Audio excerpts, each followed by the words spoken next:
What's your viewpoint on fractional ownership? Humongous momentum, which leads to this becoming not the best of the profession. It's going to be a snowball effect that is going to happen.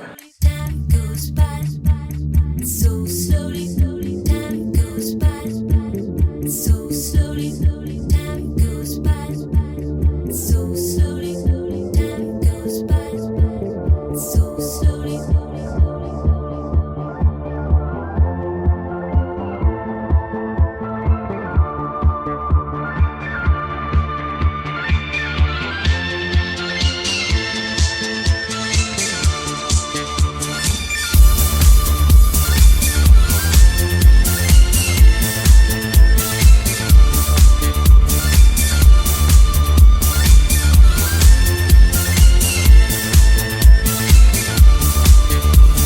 Every little thing that you say or do, I'm hung up on you. Hi, welcome to ReTalk podcast episode 1.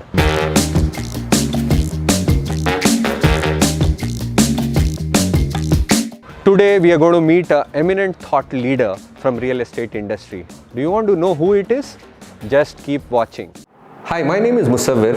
I'm the founder of ReTalk, Real Estate Talk. Today we are conducting a podcast. I would be speaking a little more about this person. I'm sure each one of you know him quite well. He doesn't need an introduction. He's one of an eminent thought leader and a person who has been a home buyer activist. His name is Ashwinder R Singh. Welcome, sir. Thank you to be part of ReTalk. We are very thankful and happy that you could give your time. I know it's a busy day, but thank you very much. Thank you, Muzaffar. Thank you for inviting me on your podcast. Yes, sir. Sir, I would like to check with you. You have been a seasoned banker, right? What has been your transformation from being a banker to leading best of the real estate industry in India?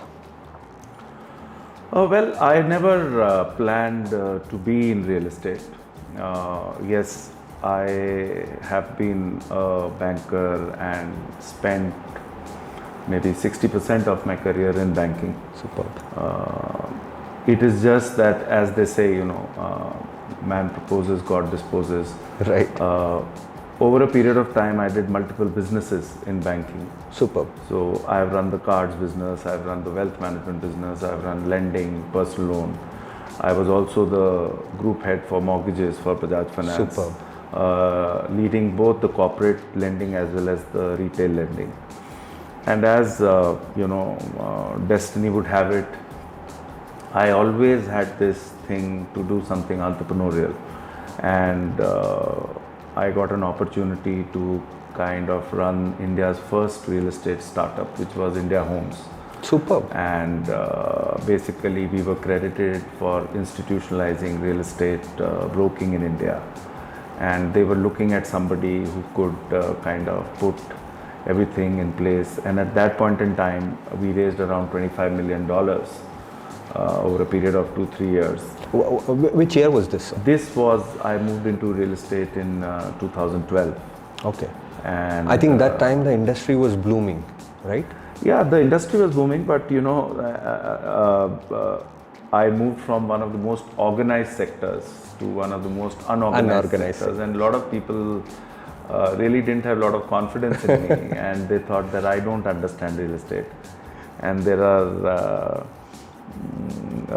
it was quite a big challenge. Okay. And I actually did not try and force myself. I just tried to put processes in place, and I figured out that there is a huge requirement and there is a lot of opaqueness in the real estate industry. So do you think your banking career helped you to channelize and streamline certain processes in real estate? Of course, I've spent more than 10 years in Citi Bank. Over and above banking career, I credit this to Citi Bank. Superb. In terms of processes, in terms of understanding technology, in terms of obsession with customer service, compliance, governance, audits, because this is what was lacking in real estate. 100%. Audits Because I'm also been part of Citi Bank. I know how important audits were in Citi Bank, and they make you learn a lot. Yes. Absolutely. Yeah. So I think that helped a lot, and we understood the customer.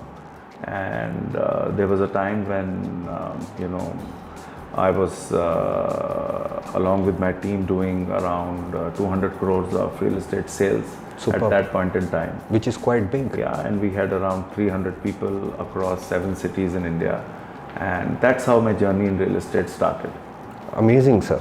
Sir, as a real estate professional and a CEO, what have been your worthwhile achievements? I want to stay away from hubris, because what happens is that you tend to get carried away. I think Absolutely. there is a lot that I still need to do, first of all. Okay. And we are just at times lucky to be where we are.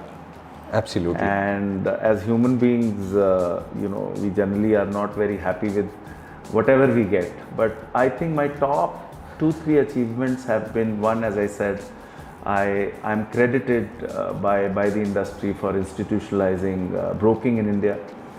I was the co-founder of Anarock. Superb. This is something I was unaware about. I was the first CEO of Anarock. Okay. And Anarock is India's largest residential services startup. Now it's no more a startup, it's been 5 years. Correct. One of the most successful companies. Yes. I converted JLL Residential into Anarock. Anarock. Okay. And built that team from scratch, which I'm very pleased about. And the third, if I have to just kind of limit it, is that I am one of the maybe the only person in India who's been lucky to have a strong operating expertise on the demand side of the business. Superb. When I was in JLL Residential or India Homes or Anarock, funding side of business, because I was the head of mortgages for retail and wholesale lending for Bajaj Finance, which is the bluest of blue chip companies in India. Obviously. And then right now working with a developer, which is the supply side of the business, whether it is land, whether it is construction, whether it is sales. So, I've been fortunate enough to get a 360-degree understanding as a CEO for all these aspects of residential real estate. So it's more of a life cycle management. You have seen the curve completely, the 360-degree what you are trying to say. Yes. And I've seen it as an operating leader. So that is something that is very fulfilling to me, because finally it's all about knowledge and experience. Obviously, sir. Now, there's a lot of excitement I have read in a couple of your articles, socials and things, that your personal life is, something very exciting. So I just want to understand your journey from how have you become this flexible person, from being a banker to real estate to an author to a singer. So can you correlate something and give us on a personal touch, if you can, share something on that? Actually, the first aspect of living a balanced life is that you need to be humble. 100%. And to be humble, you need to not take yourself too seriously. And you need to understand that, okay, fine, you're a CEO, and I've been a CEO of leading real estate companies in India. Yes. But that doesn't complete you. So I have been focusing on multiple things. I always felt that there was a big knowledge gap, like you are doing at ReTalk. Yes. For the Indian home buyer. Agree. And Completely. There was no referral or a guidebook that a home buyer could look at. And so I started, I used to have a habit of writing notes, and I figured out that, maybe I can, as an operating leader, write a book about residential real estate. And the journey began, and I took 5 years to write my first book, which was A to Z of residential real estate. And then the next 2 years, I immediately started on my next book. Okay. Even my family didn't know about it. Okay. And I That's came always up- good, you know, Yeah. because surprises to the family also makes a lot of sense. And I wrote Master Residential Real Estate, which is now doing extremely, Extremely well. I mean, I saw the ratings, I saw feedbacks about people, you know, a lot of people speaking about they're using it as a guidance to get the smallest of the thing in real estate as well. The book has really done well. It's again from day one #1 bestseller on Amazon. Right. It's a highly priced book because a lot of effort went Okay, behind 100%, it, and 100%. you know, doing very well. And it kind of completes me, as I always liked to read and write.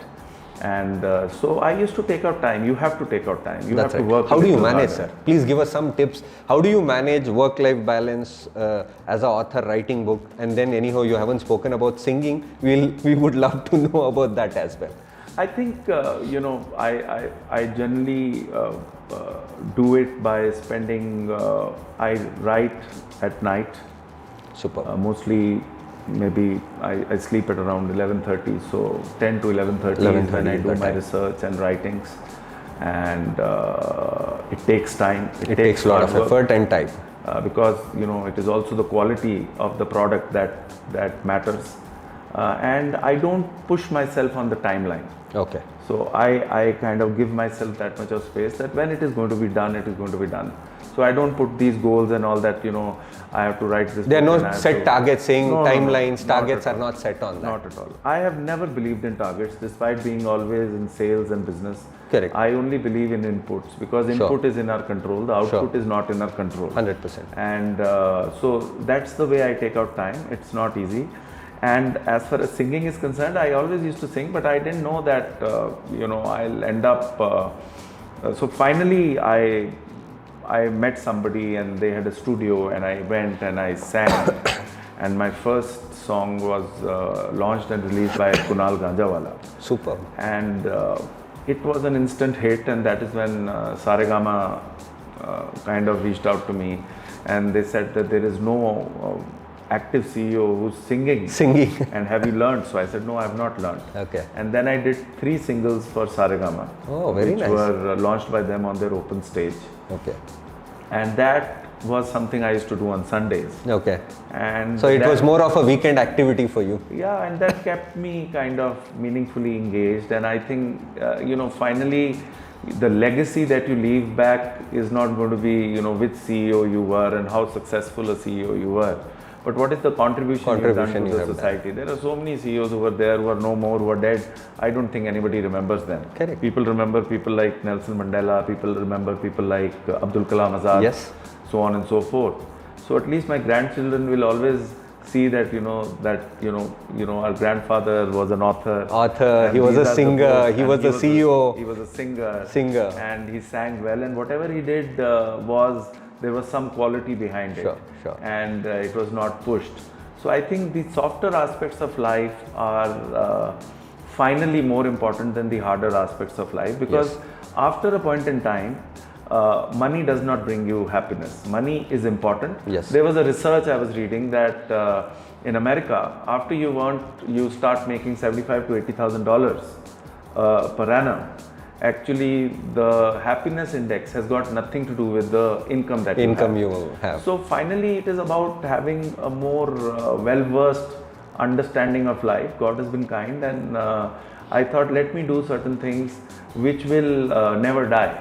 Absolutely. Before I move to the next question, can I ask you, when is your third book coming out? Are you already on the work? maybe. Is it WIP? What is the stage? I've started thinking about it. Okay. And I'm trying to kind of put the content Okay. and the index together. Superb. And it's So how soon can we expect this? it's a little more complicated subject, Okay. but it is on real estate. Okay. Hopefully, I think by 2024 mid Okay. end, I feel that book should be out, because the expectations and the benchmarks. Obviously, benchmarks have gone up now, and people have huge expectations out of it. Yeah. Like, I'm curious to know. I mean, that made me, ask that. Thank you, sir. I mean, we would look forward for that book to be launched so that more people get educated. Moving forward, I mean, earlier you mentioned you build a large team. How building a focused team, how easy or difficult is it, sir? It's not easy. And It's not easy. finally, if you don't have a good team, which is not aligned, Absolutely. you actually, it's very challenging to meet the business objectives. And hiring talent, retaining talent, keeping them motivated is not easy. And as it might look like that it is finally the CEO who has these things in control, it is not. It is not. Till the time we are employees, it is the organization, it is the culture of the organization.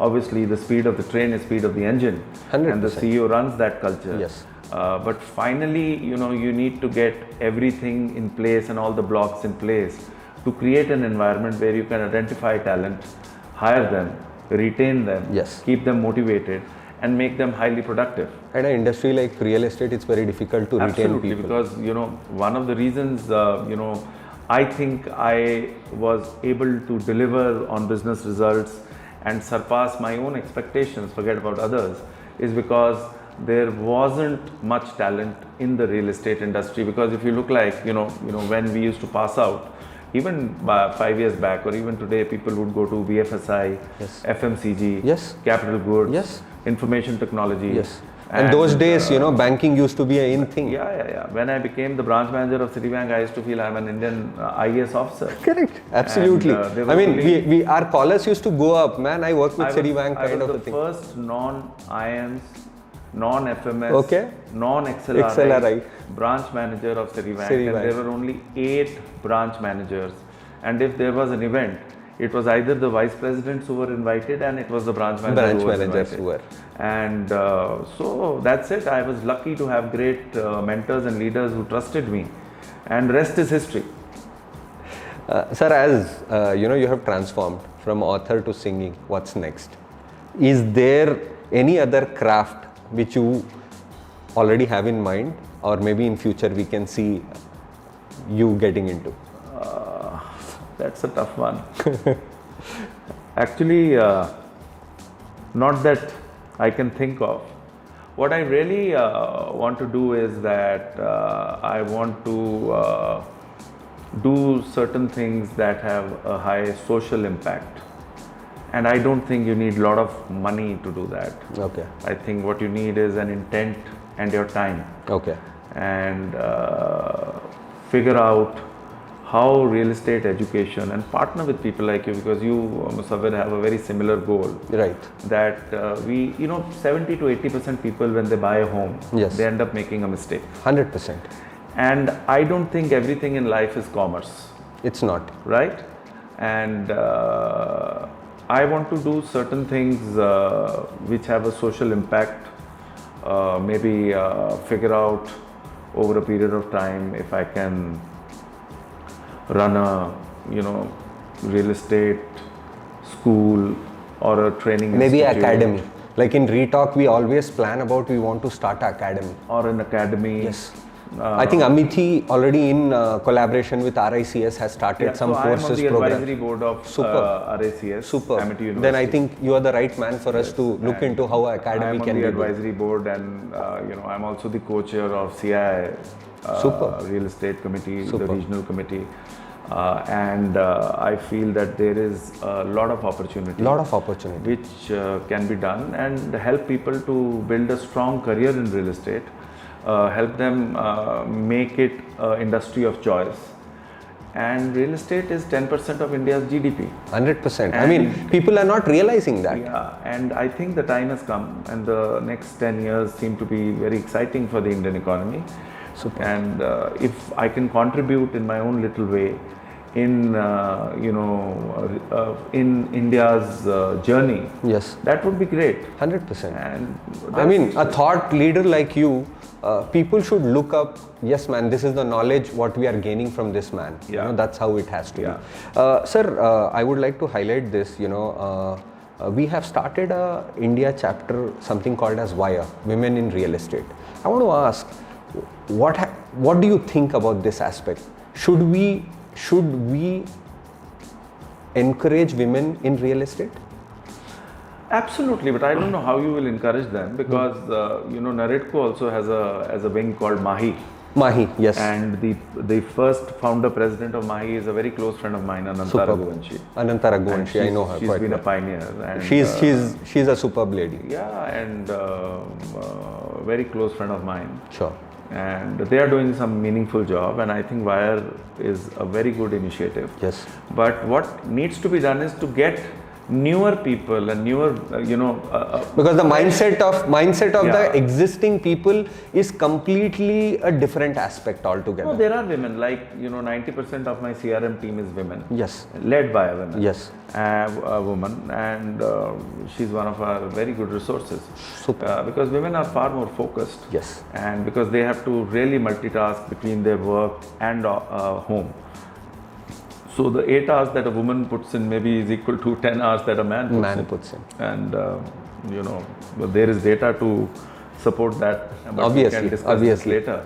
But I think this is a very good initiative, and we will see more and more women coming into Correct. play, because now we've reached a situation where there is no difference between a man and a woman. It has professionally. We have moved out of man-dominated real estate world. Now we recently did a small event in a university called as NICMAR, National Institute of Construction Management, Pune. I was there in March.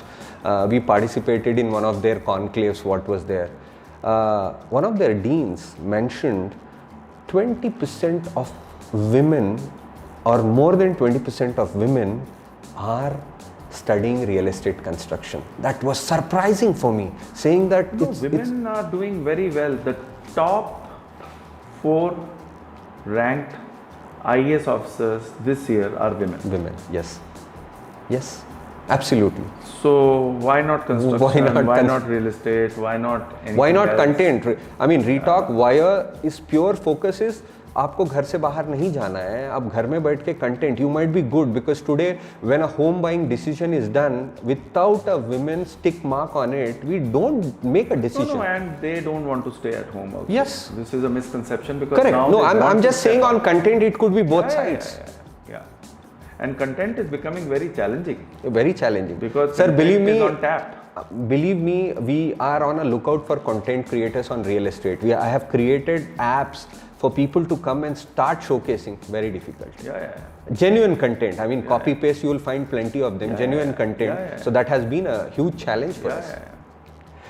Right, sir. I think you spoke more about your. Before I move to the next section, can you give us more insight about how do you give time to your family, and little more about your family if you can give us some Well, insight. I have 2 girls. Super. One is 19, the other is 10. Okay. So you have a teen and Yes, and married for 20 years. super, sir. And I don't think I have to make much effort to give time to my Okay. family, because if I don't give time to my family, I am not very productive at work. Yes. And the lines between my family and work are very blurred. Okay. And I keep it very simple and relaxed. I never go out of the way to kind of prove something to anybody at work. Okay. And I don't go out of the way to prove something to anybody in my family. Yes. And I think since the beginning, Citi Bank, I used to work for 14 hours Yes. Yes. a day. Yes. In my Anarock days, I worked for 13 to 14 hours. India Home days, I worked for 13 to 14 hours. My family has given me a lot of support. And real estate, like retail, is a lot of work done on Saturdays and Sundays. Yes. And, So you are unable to give time to family. And whether it was JLL, Anarock, those were the 2 days where we were doing maximum business. Okay. But I haven't tried very hard to give time to my family. I think by default, to get the energy for the week, you need your family around, 100%. and it is true for everybody. The support, just a phone call also makes a lot of difference. Yeah. And I feel the quantity of time spent with family is a myth, is a misnomer. If you can spend good quality with time, with your family, even if it is 2 hours, it is equal to a week spending with them 100%. in a vacation. Agree where with you you, are kind of glued on to your phone or something else. So I think it is all this overrated. I don't believe in this work-life balance thing also. Yes. Because work-life balance is more about the quality that you spend to improve your life rather than the quantity of time you put in your life other than work. Where do you think real estate industry is heading, and how do you think the trending technology is making a difference or would make a difference? First of all, real estate has been a laggard in terms of adoption of technology, but the future of real estate by default is very bright. I'm not going to say something which is going to be earth-shattering or which hasn't been said earlier. Yes. But the new home buyer and the first-time buyer in India Okay. is going to ensure that there is a minimum of 80,000 to 1 lakh new homes being sold every year. Superb. Other than the resale that is and happening. okay. New jobs are being created. If you look at the current geopolitical environment of the world, Yes. India is in a situation where the interest rates are stable now. Yes. Growth rate is high. Yes. And inflation is under control. Yes. And the entire world inflation is very high. The interest rate, a home loan in US is at 6.5%, and India is at 8%. There's no much of a difference. First time. There is only a difference of 1.5%. Yes, Earlier yes. it was 6 to 7%. Easily. So the rate of interest, good inflation, high growth rate, the chaos that Europe is into, Russia, Ukraine, etc. The oil crisis which is there because the Russian oil is not going to Europe, so on and so forth, is putting a lot of pressure in the West. Most of the countries in the West are in recession, their growth rates are declining. There are issues in China, a lot of manufacturing is moving from China to India. Yes. So there is going to be high manufacturing that is going to happen in India. Tesla, Apple, Kia Motors, microchips, etc. are all moving to India. New jobs will mean that people need new homes. Yes. Integrated townships is going to be a way forward. Yes. Because land availability is now outside of 100%. the CBD. CBD Yes. is not very affordable, and you will create integrated townships where your factories, offices, school, hospitals will be there. Suburbs will be created. Land is available there. So this is going to be a very positive spiral that is going to be there. And finally, the ancillary that is involved with real estate, whether it is cement, steel, any other thing that is required, it is going to have a propelling effect on the economy. And the future of real estate and India as a whole is very bright for the next 10 years unless and until there is something that happens which is not in our control. Governance is good, regulator is there. Yes. One of the reasons that homes are selling is also because of RERA, because 100%. the customer knows that they will get delivery.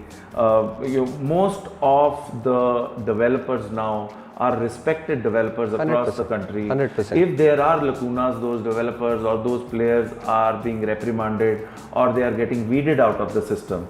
So overall, everything is happening for the better. And the best thing that happened in India 5 years back, which is going to take us forward in the next 10 years with a Yes. lot of growth, is RERA. Yes. And Agree with you, sir. And that's why the next 10 years or maybe more, and this 140 crore of population which is there, out of which even 50% has to buy a new home. Yes. Things like Pradhan Mantri Awas Yojana, which has really given money back into the pocket of the consumer. Yes. When I was running home loans in Bajaj Housing Finance, we were refunding money Okay. to these first-time home buyers. home buyers. Yes. And we were getting the refunds from the government very much on time. So This you is one mean of to the say best- I think viewers would be very happy to know the process is, streamlined and it's up to mark is what you are saying. Yes. The process PMYA is yojanas. PMYA is fantastic. Superb. And the first time home buyer, tier 2 cities are booming. Yes. Tier 3 cities are booming. Yes. People are, kind of becoming small entrepreneurs. Startup ecosystem in India is phenomenal. Yes. In technology, we have been market leaders. So all these this puzzle is coming together. And finally, the time has come when the Indian economy, maybe in the next couple of years, is going to be amongst the top 3 economies. Superb. And I think there is going to be a tipping point where the per capita income, which is around $2,200, $2,300 Yes. today, unfortunately it is lower than Bangladesh, and there will be a tipping point, and after that tipping point of maybe $2,500 or something, we will immediately move to a 3,000, 4,000 Yes. per capita income. Yes. And with such a big population, this is going to bring a humongous momentum. It's going to be a snowball effect that is going to happen, and then the story is going to be like what China was 10 years back, or the way the US economy has done well, and we will need a better infrastructure. And if all of this comes together, India is the place to be. Absolutely. I think you have covered most of my questions. I don't need to ask you all of them. But one thing, what's your viewpoint on fractional ownership? Because today we hear about fractional ownership across. Fractional ownership is going to be promising. I believe the government is also coming out with a regulation which is going to support fractional ownership and give the consumers the confidence that, if they are getting into fractional ownership, their money is safe. Okay. There are few startups that are already into fractional ownership. It will make investment into real estate more affordable. It will actually start competing with equity and other asset classes like gold, Yes. because you can invest 5 lakhs in real estate. That's right. Otherwise you can't. And RERA, what RERA has done for residential, if there is a regulation and a policy that comes into fractional ownership will give a lot of impetus and momentum to the overall real estate market, because there is a requirement to invest in real estate as an asset class, and you don't need then a chunkier amount. Okay. Because if you want to buy a home, or you want to buy a commercial real estate or retail, the amount that you require is in bulk. Yes. That will go away, and that will democratize the number of investors coming into real estate. Superb. What do you think, the younger generation are motivated about, whether owning a home or renting it? Younger generation is very smart. They have a very different perspective on life. Well, they want to have a great lifestyle. They don't want to save too much, but they really are focused. They want to own a home, and that is now being seen in the numbers in the last couple of years. I also feel that the rental market will also go through a tectonic shift when developers will start building rental homes, like you have these rental homes in UAE and, Yes. and US, Yes. where like commercial real estate. So Yes. developers will build rental homes, because Rental homes. currently the yields of rental yields in India Are have gone promising. Are promising. They are between promising. 4 to 6%. Bhartiya Yes. City offers a yield of 6% today Superb. on Superb. rental yield, plus capital appreciation. Yes. So now it starts making sense for developers also to start coming in and getting into developing rental properties, which will be only rented like the way it is in commercial, and then you get investors coming in and buying those properties for yields, etc. But the younger generation, I think in India at least, would prefer to own a home than to rent, especially if it is their first home. Superb. There has been a myth around, sir, with the current market in real estate for consultants, real estate agents, channel partners, with the adopting technology and moving towards blockchain technology, do you see a threat for these people? Because I see the chunk of these people are plenty. I don't see a threat. I just see a transformation. They will Agreed. become better. They will have to get educated. Yes. Like in Canada, you can't become a real estate broker without passing an exam. Yes. You can't sell mutual fund without passing the AMFI exam. AMFI exam. So the whole industry is going to go through a transformation. And today you need a RERA certification. But I think that is not enough. And I think it's still in its incubation it stage. is still in its incubation stage, but if I may say, the channel partner will not go away, because it brings a lot of ease to the consumer, but the consumer will become very selective in terms of assessing which channel partner to kind of talk to, and they will figure out whether this person has the understanding of the real estate market, the new technology, does he know how to assess my needs. The channel So partner, they'll become more professional. yeah, a channel partner will have to profile the customer, figure out whether the customer is conservative, moderate, aggressive, Is he looking to rent it out, or is he looking it for his own consumption, and he's an end user? Yes. And this entire process will need training, will need certifications, and the industry will transform, and so will these channel partners. That's right, because I have seen real estate brokers outside India. They are very well recognized, and they are the guys who own best of the yachts, best of the cars, expensive homes. But in India, people still have the taboo, saying that, yeah, I don't want to go, he might cheat us and things like that. Do you think with technology this will transform? That is changing. Technology has got nothing to do with the Okay. ethics and the integrity and the compliances of a channel partner. Okay. Technology will only enable and make their life easier, both for the channel partner as well as for the customer. Okay. But you have to also understand the ticket size of deals in the West have been always very high. That's the right. ticket size of a deal in UAE is also very high. 100%. And secondly, the compliance and the regulator is so strong that the channel partner gets the money. Correct. Here at times, the channel partner also, for the service that the channel partner does not get the money or does not get it on time. And Agree. it is the unorganized aspect of real estate which leads to this becoming not the best of the profession, because there is no entry barrier.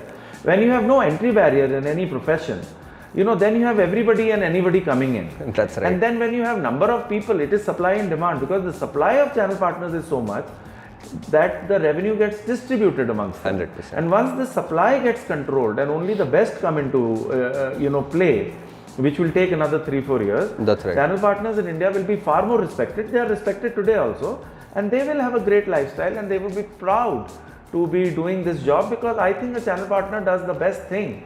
It provides the most important asset to a human being, Yes. which is his or her home. Yes. And it is a very noble He's fulfilling profession. a dream. It is a very noble profession, but that profession has gone through its own poor reputation, Yes, right. and the channel partners themselves are responsible for that.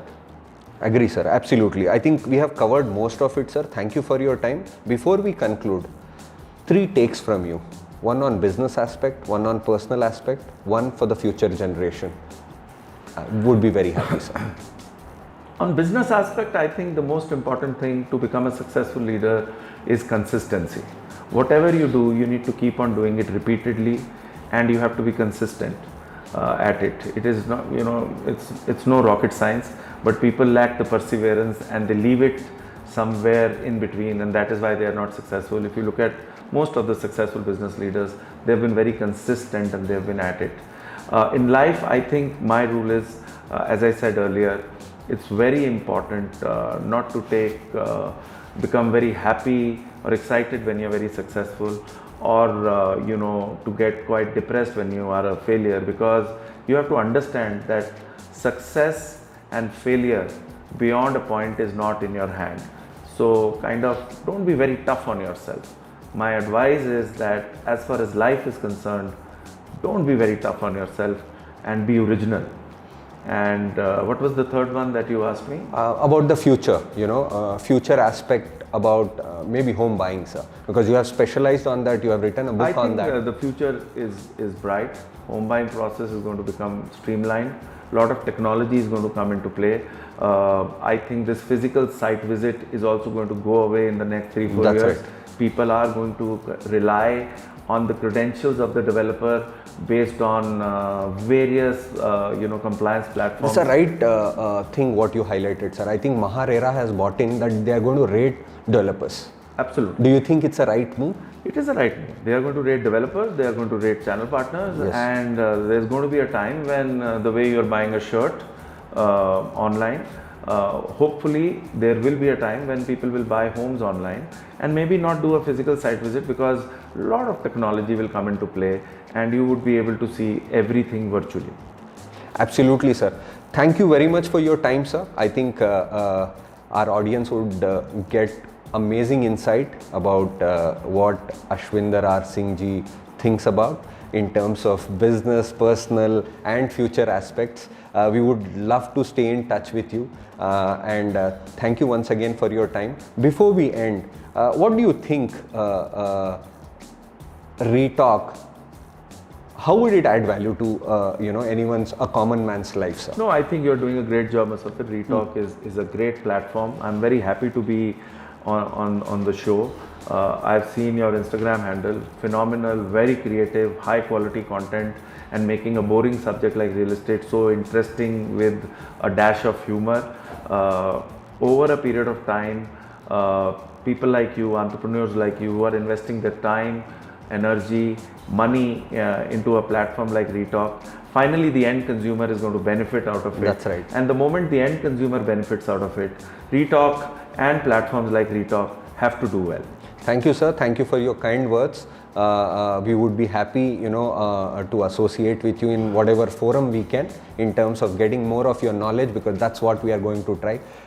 Thank you. I think I would like to say, we had one of the best times interacting with Ashwinder R Singh. That's it.